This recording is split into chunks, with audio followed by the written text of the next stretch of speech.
Hey everybody, this is Matthew Soltesiak and you're listening to Not the Same Old Lions podcast. Using my sportscasting background, I speak with a variety of guests and interview key players to gain more insight on what makes this team go. As the Detroit Lions enter a new gritty era, we'll look beyond just the kneecaps when it comes to the analysis. Welcome to another episode. In this episode, we talk about the Detroit Lions' first playoff victory since the 1991 season. We're going to discuss the 24-23 Lions win over the LA Rams at Ford Field. As usual, we'll discuss what went well, any pivotal moments in the game, any concerns as well as takeaways, and major storylines coming out of this contest. Let's get to it, Lions fans. Hey everyone, this is Lomas Brown, and you're listening to Not the Same Old Lions podcast. I'm joined today by James Cook, as usual, senior sports writer for the Traverse City Record Eagle. You can also hear him on the Get Around podcast. That drops on Mondays. James, it feels good to be here. Good to have you here. Even more good to be here today, even though it's early. That it is. I agree. Very early. We could not have done this last night, though. There would not have been any voice in me. You can see some of it has come back, and I'm grateful for that. Let's hear from Coach Campbell. This is what he said right after the game. Phases, got our special teams involved in the second half. I thought Jack Fox was unbelievable. Defensively, we kept them out of the red zone, which was huge. It's an explosive offense. We knew Stafford was going to be hard to contain. Thought Puka, he's a heck of a receiver. And that defense, man, they were flying around. Aaron Donald, he's an issue no matter how many resources that you try to put his way. So, but ultimately, man, we did what we had to do to win that game and played it the right way. And in the critical moment, seal the game. We put it in Goff's hands. He gets it to Saint, and we're able to kneel on it. So it's an outstanding job. So, James, Campbell, I think, hit the nail on the head. All three phases of the Lions team played a role and contributed in key parts to this victory. What did you see out of that? Yeah, I did. The Rams special teams has not been great this year. They didn't particularly play bad, but Michael Badgley's 54-yard kick or a field goal was a huge component. I think people are kind of overlooking that a little bit. But, those 3 points are the difference in the game. I think special teams played a pretty darn big role in that win. Obviously, the offense and defense did as well. But man, that kick was huge. It was. And, the kick was huge. And the punting was huge by Jack Fox because there were some times the Lions could not move the ball on offense, and he had a long of 61, an average of over 49 yards, and he kept the Rams from getting a short field against the Lions. And then, as you said it, the offense and defense had different parts of success as well, and we're going to get into those. So, James, let's turn to the atmosphere. Everyone was talking about how it was going to be, what it would be like. Here's Coach Campbell talking about the atmosphere right after the game. That is arguably the best environment I've ever been in. That was absolutely electric. And I think what's crazy is I was coming down for pregame warm-up, and you could just feel it. It was humming. The building was humming. And I swear you could feel the electricity down the tunnel from where I was coming down. And it only just grew from there. So, our fans showed up in a big way. That was clearly, and I thought, man, for 2 years now, that building's been rocking. It was different today. That was a whole nother level, which is what the playoffs are all about. So our fans showed up in a big way. They helped us win this game. James, Coach Campbell is not mincing words here. Before the game was even near being started, there were chants of Jared Goff throughout the stadium. It was so loud, it was electric. Yeah, and especially on TV. I was watching TV back here in Traverse City, and there was a lot of fans with tears in their eyes shown on TV.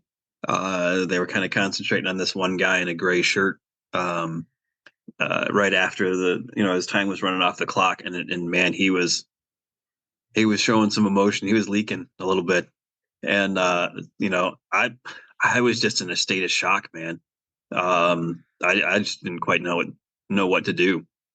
I understand that. That's cool for hearing what that broadcast was showing as well. I obviously have not seen any of that, but I think a lot of people were like, did this really just happen? And trying to comprehend that it did happen, because the game for a long period of time, the Lions, it came out on fire. They came out great on offense. And then, the game kind of went in a linear type way where both sides stepped up for both teams. And it wasn't like one team started dominating over another in a different way. And so the big thing for me with this atmosphere, though, was how it made Jared Goff feel before the game and after the game. Here's what Jared had to say. Yeah, it's pretty unbelievable. The people here are special, man.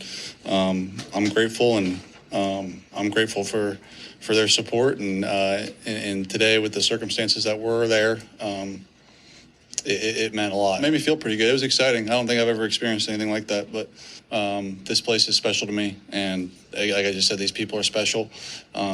That's the best home atmosphere I've ever played in front of. And I expect next week to be, on top of that or second, and it's a special place to play. And I've only been here for 3 years, but to see us come from where we were to where we are now, and the fans endure some of that, it's special to be able to get this W for them and for this group in our locker room. James, I love that Jared Goff got that reception, got that uplift before the game and during the game, and that he felt at home in this one. I think that was important. Yeah, and after the game too. One of the videos online going around is Jared Goff walking into the locker room, and the people in the locker room are chanting Jared Goff, just like the fans were before the game. So that's just huge.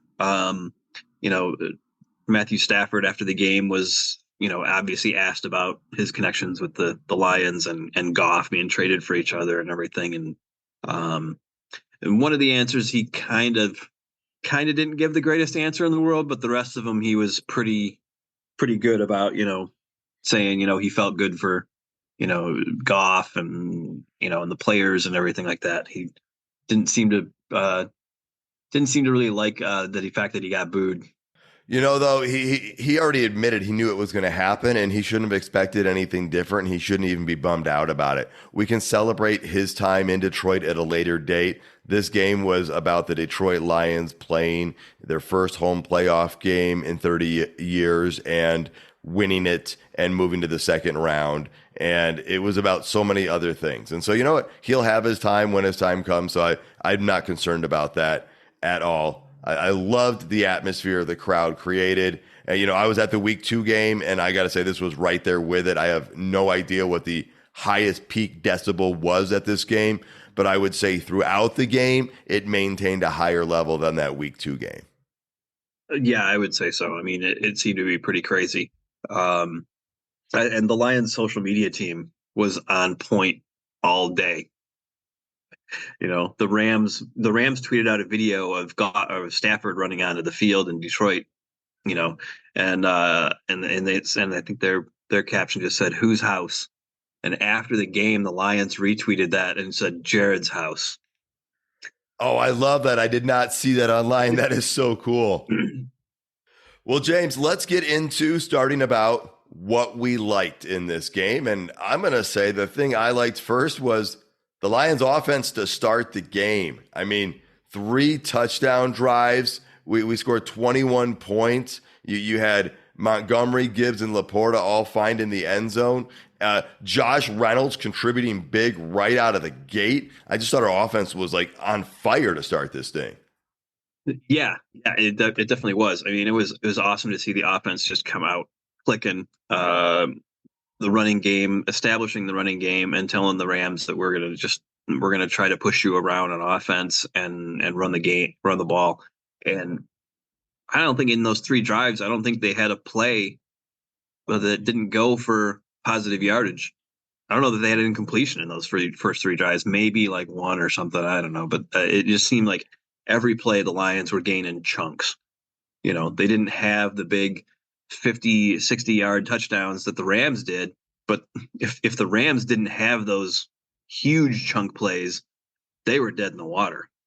The Rams needed those big plays because they were behind the sticks a couple of times. And if they hadn't gotten those big plays, they would have been punting the ball. Yeah, and those big plays have been kind of what the Lions have given up a bit here and there, a lot of the season. We've seen that, giving up 3rd and 20s and that kind of thing. But I think that's the Lions defense seems to be, we're going to try to make you go down the yard in chunks. And if you get in a shot like that, fine. But we're going to try to put you in a position where you're going for those shots when we want you to go for those shots. And our DBs can maybe make you pay for it. They didn't in this game. But we've seen in previous games how they have, and that's kind of changed some games around. I think another thing I want to talk about liking is the way the defense played in the second half, especially to end the game, but also they held the Rams to a field goal on that first drive, which was huge because that gave the Lions a 7-3 lead and the ball back. And the defense, there were those 2 big plays, but other than those 2 big plays, we did not let the Rams in the end zone. Yeah, the defense played pretty well. Some people will point to Puka Nakua's stats and say that they didn't, because he had a huge day. But we've seen that in the previous few weeks where, Justin Jefferson had a huge day. CeeDee Lamb had a huge day. So those number 1 wide receivers against this defense kind of seem to get theirs, but seem to not get enough to change the outcome of the game. What I noticed was every time the field shrunk, the Rams had a harder time against the Lions defense. I noticed, the one, it was like a 3rd and short or whatever, and that's when they threw the deep pass for the first touchdown. And the other touchdown was a long pass, and we just missed an interception. But every time that field shrunk and things got compressed and there wasn't as much space to space out, that's when the Lions defense stepped up. It was more of a bend, don't break type thing. And we gave them, other than those 2 big plays, they gave up 9 points in this game. And that's got to really be commended. Yeah, their goal line defense has been really good. I think they made a point during the broadcast to mention, that the Lions had upgraded their defense at the linebacker position this year. And when you compress the field into that shorter field in the goal line situation, that really brings the linebackers more into play, and the corners don't have to cover for as long. So it really plays to the strengths of that Lions defense. Yeah, and another thing I liked the fact that, yes, Amon-Ra St. Brown had 7 catches, 110 yards, and he had a 30-yarder as well. And he had the final one, and we're going to get to that as well. But Josh Reynolds, they came out getting him involved early. Jameson Williams only had 2 catches, but he only had 2 targets. And so he made the most of those opportunities. Sam Laporta did as well. I mean, Jared Goff was 22 of 27 for 277, a touchdown. I want to point out, he did finish the game as well as Matthew Stafford played. Jared Goff had a higher passer rating than Matthew Stafford. So I just want to point that out. Yeah. It was by like less than a point or 1 point. But by one. And the Lions won by 1. We will take that. Another thing I liked, the third quarter, it was essentially a draw. It was a 3-3 draw. And that was big coming out because the third quarter has not always been the best thing to the Lions. So we will take a draw with that. I thought that was important to not lose the momentum starting the second half. Yeah, the one thing that kind of jumped out to me in this time in the third quarter, and I think it might be linked to the Lions' third quarter struggles, is that Ben Johnson is getting a little more predictable in how he calls the game in the third quarter. So the third quarter is when he stops running the ball, even if they've been running the ball effectively. And he did that again. And the Rams took advantage of that a little bit. So I think he's got to kind of change things up there with his habits of what he does in the third quarter. Yeah, that's a great observation. We're going to talk about that slight concern, I guess, is because will be that running game. The way it changed the focus anyway. We already mentioned Jack Fox, but I really liked his punting. We talked about it helped with field position. It made it harder, made the Rams have to go that much further.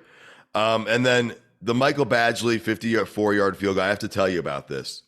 There's a guy behind me as we're getting ready to line up for the field goal. There's a guy behind me, and I hear him talking to somebody, and he's like, oh, that guy can't even hit from 45 or something. And I was like, you got to believe. And I'm like, he can make it. He can make it. He can make it. Like, just willing that thing in. And then after it went in, I turned up and turned to the guy, and I'm like, dude, you got to believe in moments like this.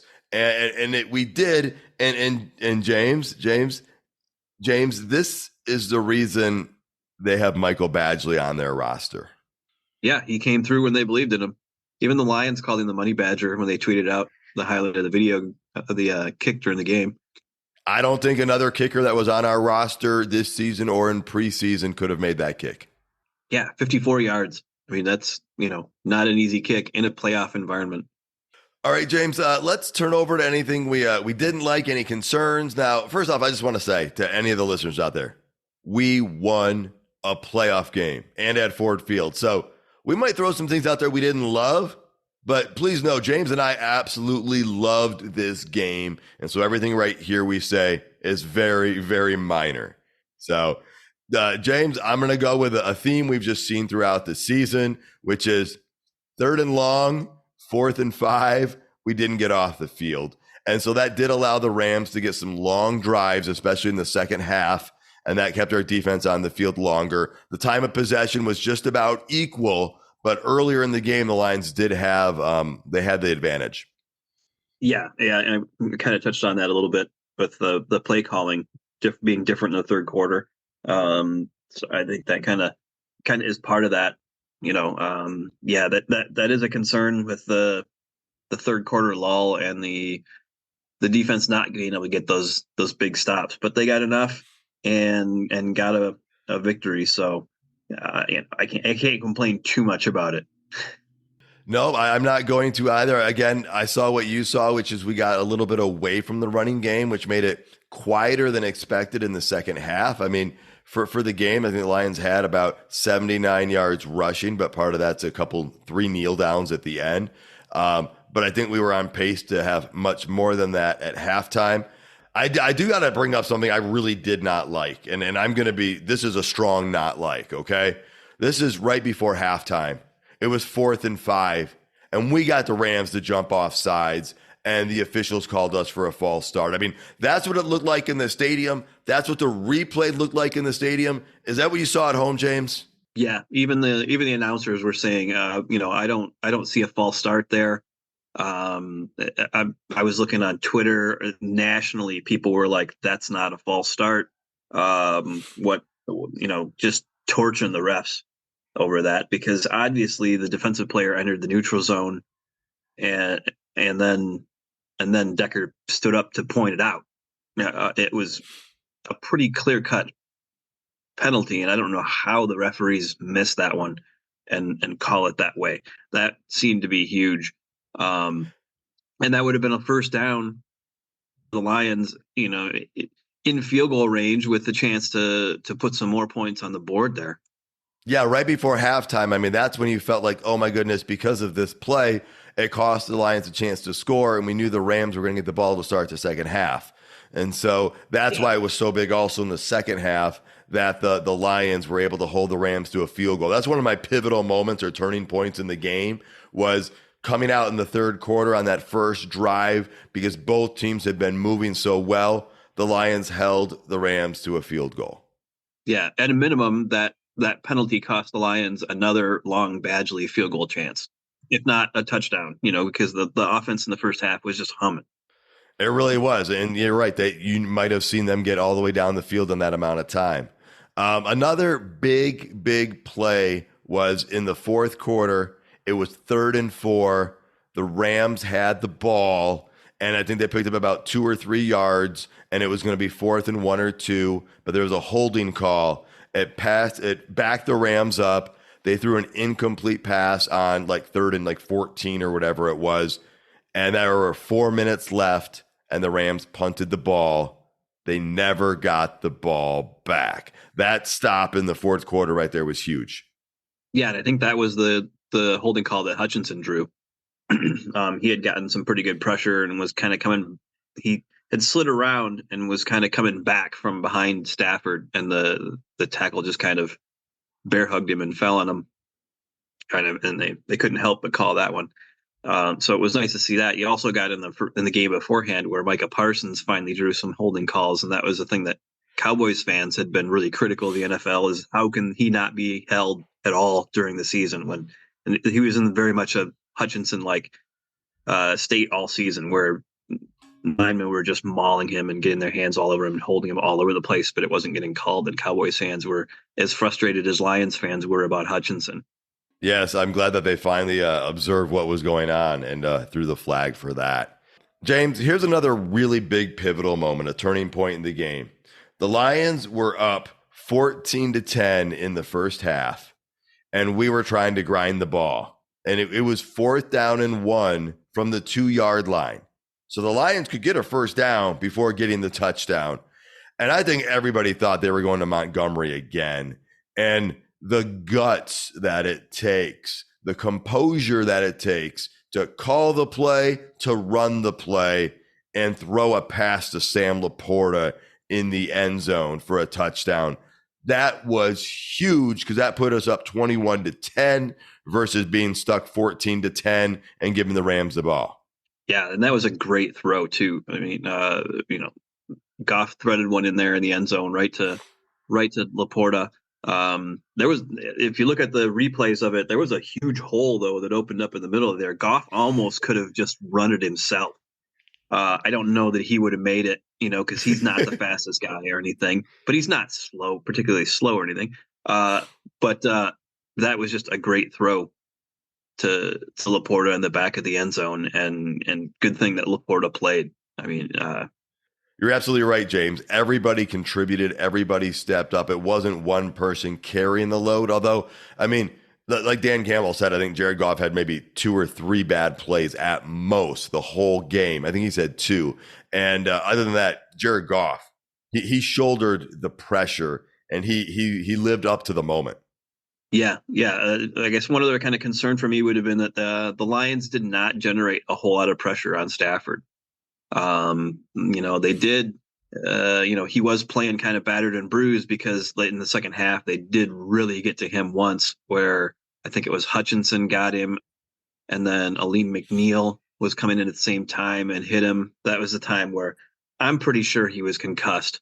If you saw, you were at the game, so maybe you didn't see it, but the replay that they showed on network TV, when Stafford was laying on the ground, his eyes rolled back in his head.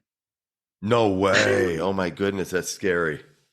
Yeah. So I'm pretty sure he was concussed, and I think that the NFL should be looking into that. And they were supposedly looking at Nakua for a concussion on that same play. I didn't see what happened on that, but he went into the blue tent at the same time as Stafford did. I guess my other concern would be that maybe Kirby Joseph, I think there's a small percentage of chance that the NFL he's going to get a fine, I think, at least, for that hit on the tight end. On Tyler Higbee? On Higbee, yeah. They're thinking that Higbee tore his ACL on that. And it was a low hit. It was a low hit, but I mean, it didn't look like it was intentional like that. Kirby was kind of coming in low, and I don't know if it looked like he kind of slipped or whatever, but he was kind of stumbling almost as he came in on the hit. And and then Kirby had that bad penalty earlier in the game too, where he got the personal foul for pulling people off of the pile. Yeah, I saw that penalty, and you just got to be smart in that situation, because it's an automatic penalty if you pull somebody off the pile. So you just got to not do that. Going back to the concern you said about the pass rush, I don't know. The Lions may have to do something different to generate a little bit more pressure, because it was obviously we're not getting enough pressure on Stafford on a regular basis. There were some moments, some things happened, but in general, there was not a lot of pressure. So I agree with that. James, let's look at some major storylines. All right. The biggest one of all, the Detroit Lions got that first playoff win since the 91 season, and they did it against their former quarterback. And James, this was big in so many ways, because it checks so many boxes.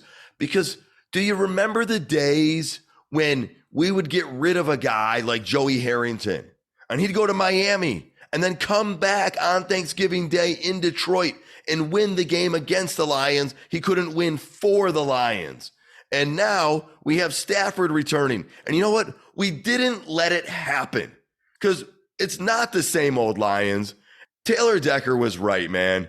This game was huge, and it's a new starting point for this franchise, I believe, and it's a new chapter in this book. Yeah, I think it is. It's interesting you bring up Joey Harrington because that was one of the tweets that I saw after the game was a congratulations tweet from Joey Harrington, posting a photo of him watching the game in his living room with a drink in his hand. And there was so many celebrities at that game, former players. The number of former Lions players who showed up at that game was pretty interesting. I mean, and guys you wouldn't necessarily even think about. Well, Stephen Tulloch was there. Golden Tate was there. Glover Quinn was there. Those were the ones that I saw. Yeah, obviously Calvin Johnson, Barry Sanders, Snacks Harrison was one, I guess, who showed up. Kerryon Johnson, Matt Prater. So it's just interesting. Some of those people who showed up. You had a lot of the celebrities. Like the normal Eminem, Tim Allen, Sean. Big Sean, Jeff Daniels, that kind of stuff. But it was just kind of cool to see that. There was even Bryan Cranston was there because apparently he's a Rams super fan. But it was the Lions who broke bad in this game. Nice. Well, I am thrilled with the atmosphere that was created with all the Lions alum coming back in droves the way they did. Like you said, obviously we knew Barry and Calvin would be there. I'm sure Herman Moore was there. But, and obviously Lomas working the game, but so many other guys coming back. Another big storyline. This is like Green Bay last year in a way, but it was 2nd down and 9 in the final 2 minutes. And instead of just running the ball to Montgomery up the middle, Jared Goff to Amon-Ra St. Brown for a first down. And that ended the game right there. That was the play that ended the game. Goff admitted he didn't realize by picking up that first down that was the end. And we knew they needed another first down, but I hadn't done the math to know if we'd gotten it too quickly, if we needed one more play. But they put the ball in the hands of Jared Goff, and they got it to Amon-Ra St. Brown. Those two guys have been incredible, and it shows you the confidence the coaching staff has in both of them. And that just was a great way, a very fitting way to see the end of this game. Yeah, it was. And part of that reason that comes around, I mean, that was another thing going away from the run. I don't have a problem with it in that situation. I mean, it was a great call because the Rams are not expecting that at all. They're expecting you to just give the ball to Montgomery again, run it, and then maybe have to punt.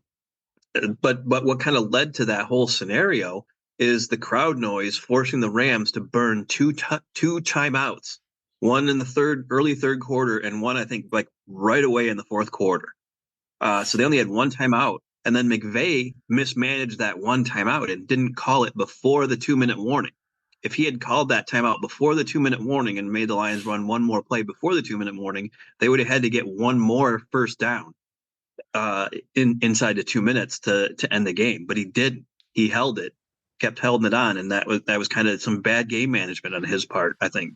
Well, I will take that. And it's really fitting that the Lions defense made the stop and forced a punt to end this for the Rams offense. That was just amazing because the defense is decent. They're top half, right? They're middle of the pack to the top half there, but they're not dominant. They're not the offense. The defense came through, got the stop, forced the punt. Then the offense took over and never gave the ball back. And special teams played its role. This was as complete of a win as you could have. And you know what? We won by 1 point, and it doesn't matter because it didn't have to win by 20 or 30. We won the game. We're moving on to round 2. So, James, there's another major storyline, and this one came out of Dallas. And, some would say the football bounced in a way to make sure that justice was served. The Cowboys lost that game just before kickoff of the Lions game. And, that was one that we were hoping for, but I don't think we were expecting. And now this means the Lions get another home game next weekend. And it feels so good because it feels like the universe aligned and made up for what happened a couple weeks ago against the Cowboys for the Lions. Yeah, that was a little bit of, like as Rasheed Wallace would put it, ball don't lie. I think karma for the Lions, giving them that second home game back. I agree.